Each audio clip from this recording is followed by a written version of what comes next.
नमस्कार, जय माता दी। आप सभी का बहुत बहुत स्वागत है 5 मिनट स्टोरी पर।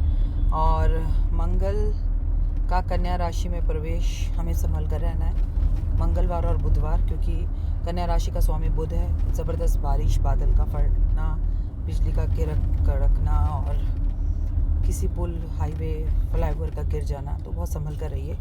ये बहुत ज़रूरी चीज़ें हैं, और ख़ासकर क्योंकि पहला बुधवार है और पहला मंगलवार है, तो मैंने आपसे कहा था गणपति महाराज की पूजा ज़रूर करें। मैं आपको बताती हूँ, एक बहुत उच्च कोटि ब्राह्मण था।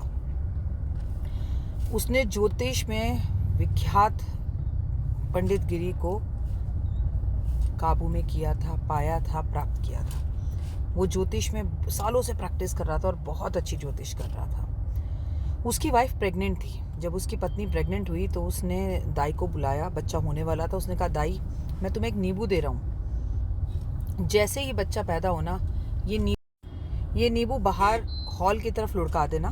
मैं हॉल में बैठा हूँ, उससे मुझे बच्चे का टाइम पता चल जाएगा। दाई ने कहा, ठीक है। अब उसकी वाइफ को दर्दें शुरू हुई। वो दाई बच्चा पैदा करने लगी।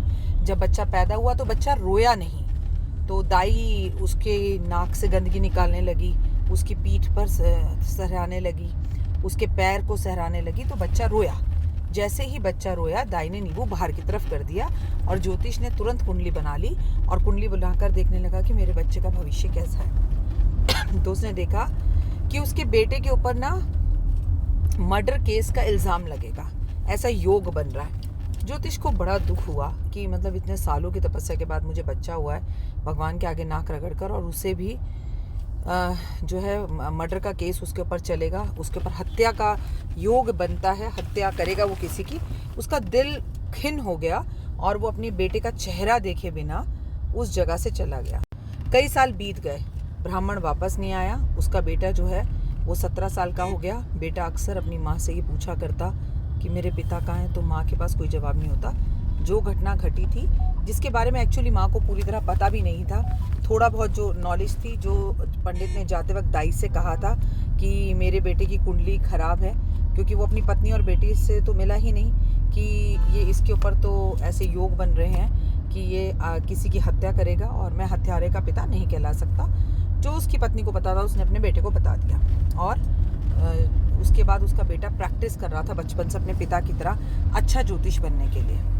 बहुत टाइम से ना बारिश नहीं हुई थी उनके गांव में, तो राजा ने डंका बजवाया कि जो भी व्यक्ति ये बताएगा कि बारिश कब होगी, तो उसे बहुत सारा इनाम दिया जाएगा, और उसे बहुत मुंह मांगा इनाम, सोने जेवरों से, जो है ना, ऐसा कोई भविष्यवाणी। तो जब ब्राह्मण के बेटे को ये बात पता चली कि कोई भविष्यवाणी ऐसी कर दे तो राजा उसे मुंह मांगा इनाम देगा। खाने के भी लाले थे, एक टाइम खाते थे, एक टाइम नहीं खाते थे। वो अपनी पोथी पटली उठाकर, अपना पंचांग उठाकर राजा के दरबार में पहुंचा, और राजा ने कहा, भाई भविष्यवाणी करो। तो वहाँ पर पहले से एक बुजुर्ग व्यक्ति बैठा हुआ था, जो राजा का कुल का बहुत टाइम से, करीबन 15, 16, 17 साल से ब्राह्मण था। तो उसने बोला, आज बारिश ज़रूर होगी, लेकिन 4 बजे होगी। और इधर जब इस बच्चे ने सुना तो बोला, नहीं, बारिश होगी लेकिन 4 बजे नहीं होगी, 4:03 पर होगी। तो इस जो वृद्ध ज्योतिष था, इसे गुस्सा आ गया। इसने कहा, बारिश भी होगी, ओले भी पड़ेंगे, और ओले का जो वजन होगा वो 50 ग्राम होगा। अब इस ज्योतिष का जो बेटा था, इसने बोला, बारिश होगी, ओले पड़ेंगे, लेकिन उसका वजन जो होगा वो 48 या 47 ग्राम होगा, इससे ज़्यादा नहीं होगा। ज्योतिष को बहुत ज़बरदस्त गुस्सा आ रहा था, क्योंकि वो वृद्ध था। उसने कहा कि आप मुझे मृत्युदंड दे देना, जैसा मैं कहता हूँ वैसा ना हो। इस लड़के ने भी कहा, आप मुझे मृत्युदंड दे देना, जैसा मैं कहता हूँ, अगर वैसा ना हो। 3 बजे तक तेज कड़कती धूप निकल रही थी। सब शाम का इंतज़ार करने लगे। 3:45 के टाइम पर काले बादल छा गए, और ठीक 4:03 पर बारिश हुई। वो जो मोटे मोटे ओले पड़े, उन्हें नपवाया गया, तो वो 47-48 ग्राम्स थे। अब जो ये वृद्ध ब्राह्मण था, ये बड़ा शर्मिंदार हुआ। इसने अपना सर झुका लिया और बोला, मुझे मृत्युदंड दे दिया जाए। इधर राजा ने बोला, बच्चे से बताओ तुम्हें क्या चाहिए। तो बोला, मुझे बस एक ही बात चाहिए, इन्हें माफ़ कर दो, इन्हें छोड़ दो, इन्हें मृत्युदंड मत दो। राजा ने कहा, ऐसा क्यों? तो जो बच्चा था वो ज़ोर ज़ोर से रोने लगा। जो 17-18 साल का ज्योतिष था वो रोने लगा। तो राजा ने बोला, तुम सोना चांदी जेवर मांग सकते थे, भूखे हो, तुमने सुना है तुम्हारी स्थितियाँ सही नहीं है, तुमने इसे क्यों बचाया? तो ये बच्चा मुस्कुराते हुए बोला, क्योंकि ये मेरे पिताजी हैं, इसलिए मैंने। तो उस बच्चे से राजा ने पूछा, तुम्हें कैसे पता ये तुम्हारे पिता है? उसने सारी बात बताई। तो बोले, तुम तो बहुत छोटे थे, तुमने तो अपने पिता का चेहरा भी नहीं देखा, तुम्हारे पिता ने भी चेहरा नहीं देखा।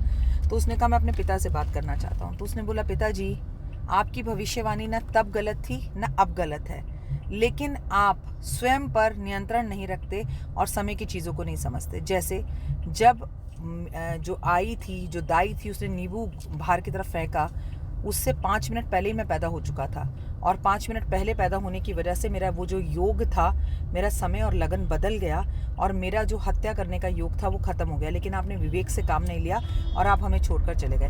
बारिश 4 बजे ही हुई, लेकिन बारिश की बूंदों को धरती पर आने में 3 मिनट का टाइम लगा, इसलिए बारिश 4:03 पर हुई।